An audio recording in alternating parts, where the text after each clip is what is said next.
S'il vous plaît, dites-moi qui d'autre est suffisamment maso pour aller voir ce film.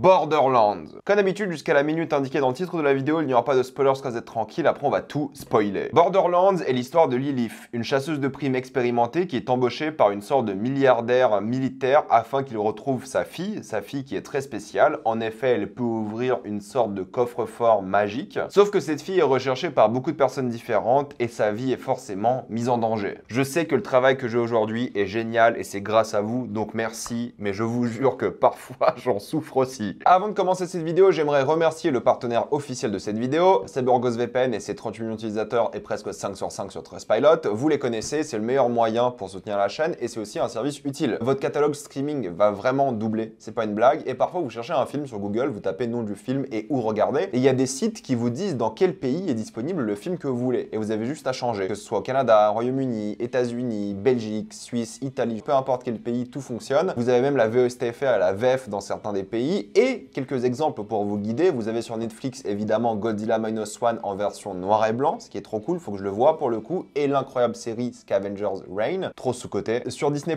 vous avez déjà La Planète des Singes, le nouveau royaume qui est dispo, et Immaculée qui arrive aussi. Et sur Max, c'est la fête, vous avez des pépites comme Iron Claw, vous avez des films comme Love Lies Bleeding, Godzilla X Kong et surtout Dune 2 en 4K. Vous avez aussi YouTube Premium pour beaucoup moins cher, c'est-à-dire que vous pouvez télécharger les vidéos, pas de publicité, ou même les écouter en mode podcast avec votre téléphone, et vous prenez un VPN dans un pays de l'Union Européenne comme la Roumanie et la Bulgarie où c'est moins cher. Vous pouvez aussi essayer au-delà de l'Union Européenne, mais c'est un peu plus compliqué et ça change vraiment la vie, croyez-moi. Vous serez en bien plus grande sécurité avec un VPN, que ce soit sur la Wi-Fi de l'université, de l'hôtel, de l'aéroport ou même de chez vous. Vous pouvez partager un compte avec 7 personnes au total, c'est disponible sur tous vos appareils préférés et c'est super simple d'utilisation. Vraiment, tout le monde peut le faire sans problème. Vous pouvez essayer par vous-même car vous êtes satisfait ou remboursé sous 45 jours et vous avez une assistance technique en français 24h7. Utilisez le lien dans la description, dans le commentaire épinglé, afin de vous abonner à CyberGhostVPN et bénéficier de 83% de réduction plus 4 mois gratuits. Foncez sur l'offre. Pas mal de contexte parce que vu le film qui a été servi aujourd'hui, il faut que je vous raconte un peu l'histoire folle de celui-ci. En gros, c'est un film qui est prévu depuis des années. Depuis 2015, il est officiellement prévu, mais c'est adapté d'une saga de jeux vidéo assez connue. D'ailleurs, moi, j'ai beaucoup joué à Borderlands 2, que j'ai beaucoup aimé. J'ai pas fait les autres, j'étais vraiment focus sur celui-ci, donc je connais l'univers assez bien. D'ailleurs, on voit 2K et Gearbox au générique parce que les gens de Gearbox ont aidé à faire ce film. Le film finit son tournage en 2021 et vous vous dites, bah 2021, c'est bizarre pour faire un tournage vu qu'il y avait plein de confinements et tout. Oui, c'est un lien, on en parle dans quelques secondes. Et depuis, bah, le film n'est toujours pas sorti. Enfin, je veux dire, 2021, 2024, c'est rare qu'un film soit 3 ans en post-prod. Enfin, je veux dire, c'est pas Avatar. Calmons-nous un petit peu, quoi. Même si ça se passe sur Pandora, ce n'est pas Avatar. Une post-prod qui était tellement désastreuse que le scénariste principal à la base, Craig Mazin, s'est barré. Mais vous vous dites, on s'en fiche un petit peu que le scénariste soit parti de la post-prod. Il était là avant le tournage, il était sûrement là pendant le tournage. Qu'est-ce qu'on s'en fout, au fait, tout simplement? Eh bien, il a volontairement demandé au studio d'enlever son nom du générique. Il veut ne rien avoir à faire avec le film vu la post-prod du film et il ne voulait pas que son image soit teintée par le film. Ce qui est logique parce que le mec en ce moment il enchaîne Chernobyl de Last of Us, 2 projets avec énormément de succès, mais dites-vous que c'est quand même le mec qui a écrit Super Hero Movie, que moi je défends, et Scary Movie, je sais plus, le 4 je crois, qui a dit que je veux pas avoir mon nom sur le film Borderlands. On en est là quand même. C'est Eli Roth qui réalise, qui est plutôt connu pour faire des films d'horreur souvent très gore. C'est l'une des personnes les plus réputées pour ce genre de film un peu horrifique avec beaucoup de violence. C'est pas toujours un cinéma que moi j'aime bien, mais il a aussi fait des projets un peu plus familiaux, hein, entre guillemets. La prophétie de l'horloge qui a à son affiche Jack Black et Cate Blanchett. C'est important parce qu'ils sont ici de retour. Parce que oui, Borderlands est un film qui n'est pas du tout violent, c'est un film PG-13. C'est pas du R-rated aux États-Unis, donc il n'y a pas du tout de violence, vraiment pas. Et si vous connaissez Borderlands, vous vous dites mais c'est quoi ce bordel? Et c'est encore plus bizarre de donner un film familial qui se la veut gardien de la galaxie à un mec qui est connu pour l'horreur. C'est vraiment un choix très étrange et on se demande vraiment pourquoi il réalise ce film. Pourquoi je parlais du Covid, c'est que Cate Blanchett a uniquement accepté de faire ce film car, je cite, elle s'ennuyait trop durant le Covid et son mari lui a dit d'être un peu plus active et de faire quelque chose. Et de travailler lui ferait du bien. Eli Roth appelle et la voilà en train de travailler sur Borderlands. J'espère au moins elle a été bien payée parce que c'est pas possible. Elle voulait clairement se changer les idées, c'est pour ça qu'elle est là. Donc oui, c'est un film Covid, ça se ressent, tout est fait intégralement en studio. C'est un film qui a un budget d'au moins de 100 millions, ce qui est énorme, vu la gueule du film, hein, surtout je veux dire. Et c'est étonnant parce qu'il sort dans l'indifférence la plus totale, zéro promo, tout le monde s'en fout. Ça, c'est typiquement le genre de film streaming qui n'aurait jamais dû sortir en salle. Personne va le voir, et ça va être un énorme flop au box-office. Je pense que ça sera peut-être le plus gros flop de l'année au box-office, à voir pour le coup. Mais moi, je me suis dit deux choses. choses. Premièrement, j'ai un travail à faire. Deuxièmement, je suis un peu maso, je pense. Troisièmement, j'aime bien Borderlands, en vrai. Donc je vais quand même donner sa chance à cet univers qui m'a bien diverti à une certaine époque. Alors oui, il n'y a peut-être pas Handsome Jack dans le film, mais est-ce que le film est bien quand même? On va parler un peu de l'ambiance, parce que oui, c'est un petit peu l'ambiance Borderlands qui est plus ou moins respectée sans le côté violent, ce qui est un peu dommage. C'est-à-dire que c'est un peu déjanté, kikoulol pour adolescents, et c'est l'ambiance Borderlands. Donc ça, c'est un peu difficile à critiquer. Je pense que c'est mauvais, hein, mais en vrai, c'est l'ambiance Borderlands, ça a toujours été un peu cringe et gênant. Et là, c'est cringe et gênant pendant 1h30 ou 1h45. Je sais même plus combien de temps dure le film, le ressenti était de 6 heures. Mais en gros, l'ambiance Borderlands semble plus ou moins bien respectée. Je trouve que c'est pas bien du tout, mais c'est plutôt bien respecté. Oui, ça manque de la violence et je pense que la violence aurait rendu le film un peu plus unique. Le fait de l'avoir rendu peut-être un peu plus violent, avec des gros mots et tout, aurait rendu l'expérience plus fun, ce qui n'est pas du tout le cas ici. C'est un film familial. Et vu que c'est un film familial, la cible c'est vraiment des adolescents et encore, voire plus jeunes. On dirait le genre de film qui est fait pour les familles. C'est ça l'optique. Donc déjà, comme je l'ai dit, c'est les Gardiens de la Galaxie du pauvre. En plus, t'as une équipe de gens qui sont pas du tout censés s'aimer, qui se mettent ensemble et tout. On en parle dans quelques secondes. Mais en termes de jeux vidéo, c'est vrai que l'interface du jeu apparaît à certains moments. L'intro, le générique est plutôt jeu vidéo aussi. C'est pas mal en vrai. Tu reconnais bien les monstres, les personnages, certaines planètes. En vrai, l'esthétique en soi, en théorie, est pas mal. Tu vois, ils ont bien bossé pour représenter certaines choses. C'est pas beau visuellement en tant que film, on en parle dans quelques secondes après. Mais en vrai, l'identité de Borderlands et un petit peu l'ambiance, tu la reconnais ici.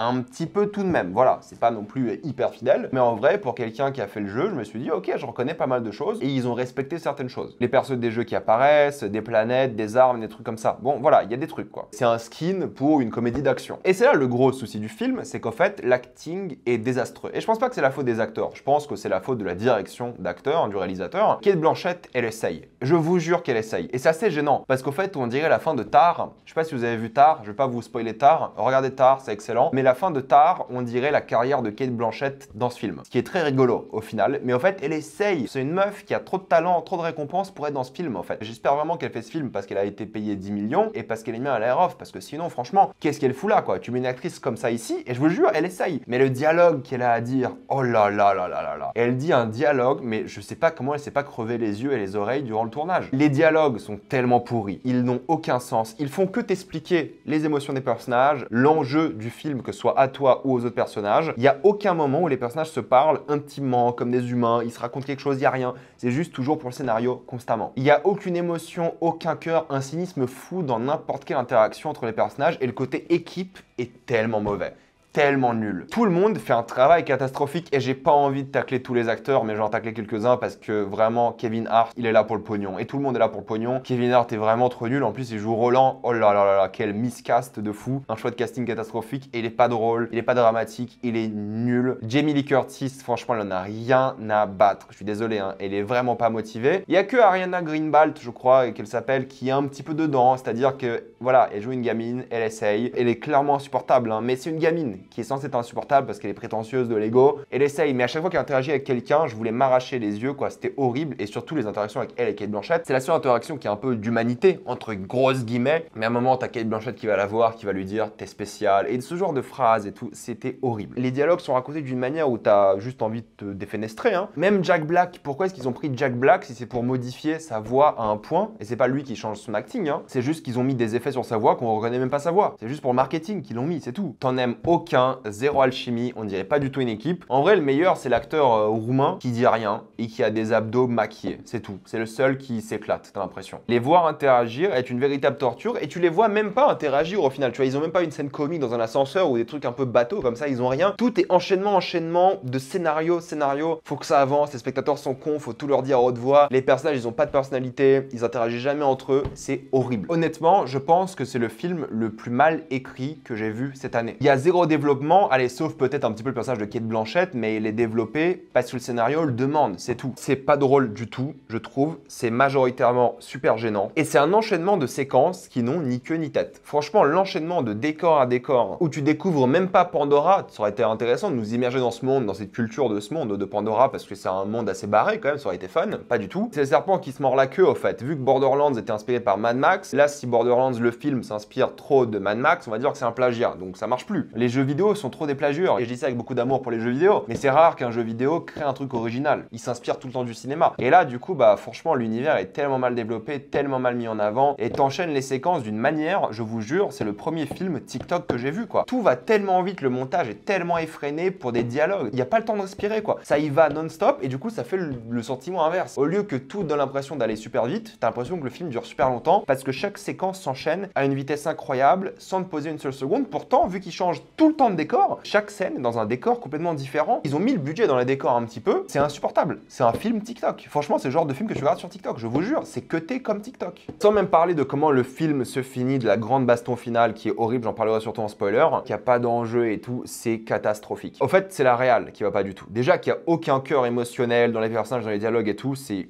détestable. En termes de réal, il n'y a aucune idée. Et le pire, c'est que parfois, tu dis, ok, il y a une petite idée, en tout cas le début d'une idée. Il y a une séquence, sans spoiler, avec des ennemis qui ont des masques verts dans l'obscurité. Du coup, tu vois les ennemis parce qu'on voit leurs yeux et leur bouche verte. Les ennemis, tu les vois arriver. C'est complètement con pour eux parce qu'ils sont dans le noir, mais ils sont pas censés être intelligents, ces gens-là. Ça fait une petite idée de mise en scène. Et dans la même scène, tu as une sorte de lance-flamme qui est utilisée, tu as un point de vue un peu en slow motion qui dit, ah, c'est plutôt stylisé, ça dure une seconde. D'ailleurs, dans la même scène, je pensais que j'allais devenir épileptique. Je sais qu'on peut pas le devenir, c'est une blague. Mais en gros, il y a tellement de flash que j'étais vraiment mal à l'aise. Ça me faisait mal au crâne. Je me disais, c'est pas possible. Arrêtez de flasher non-stop. Ça dure pas longtemps, mais c'était désagréable à mort. Et il n'y a pas d'idée, il n'y a rien. C'est chant contre chant en dialogue. Composition du cadre zéro. Vu que la photo est tellement à chier, t'as l'impression que les personnages sont incrustés et qu'ils n'ont jamais été dans la même pièce ensemble. L'éclairage est fait d'une manière que même lorsqu'ils sont dans des décors qui ont été faits, parce que tu le vois, il y a zéro relief. On dirait des fonds verts. Et à côté, le volume, vous savez, la fameuse technologie, c'est exceptionnel. Je sais pas comment ils ont rendu ce film plus moche qu'il ne l'est réellement. Parce qu'en vrai, ils ont des décors, tu vois. Il y a des décors qu'ils ont vraiment fait, mais ils interagissent jamais avec. Et t'as juste l'impression de voir un truc en 2D, quoi. C'est trop bizarre. Les scènes d'action sont bancales. Certaines sont illisibles à cause du montage. Certaines sont juste horribles à regarder de manière générale à cause des chorés, à cause de l'action, des bruits, des effets spéciaux. Mais il n'y a aucune idée. Clair et net. C'est pas désastreux du point de vue de l'action, mais c'est pas bien non plus. Il y a des flashbacks avec un filtre vert immonde. Et ça n'a aucun sens d'avoir ce filtre vert. C'est juste dégueulasse. Et les effets spéciaux sont tellement moches que t'as une scène avec un gros monstre.